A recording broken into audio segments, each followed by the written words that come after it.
Hello everyone, it's WebTech Guide once again, and in this video I'm going to show you how to fix something like this that is just going to display the text and nothing else. So in this video I will show you how to fix it within a minute. So first thing you need to do is to go to your control panel and go to your file manager.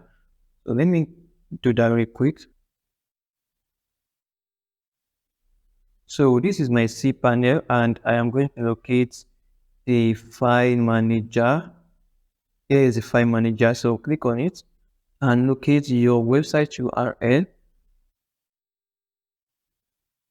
So once you click on your website URL, locate this wp-config.php and click on edit.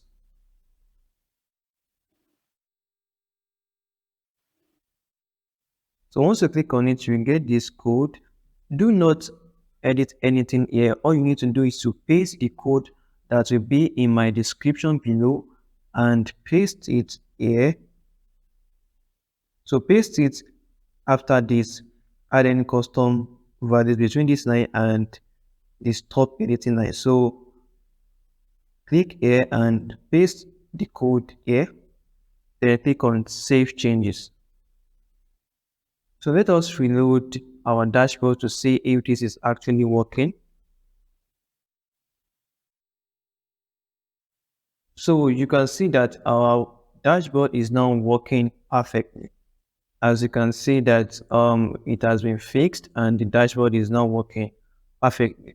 So do not forget to like this video and drop your comment below, and also do not forget to subscribe to this YouTube channel and click on the notification icon to get the latest updates and videos like this. Thank you.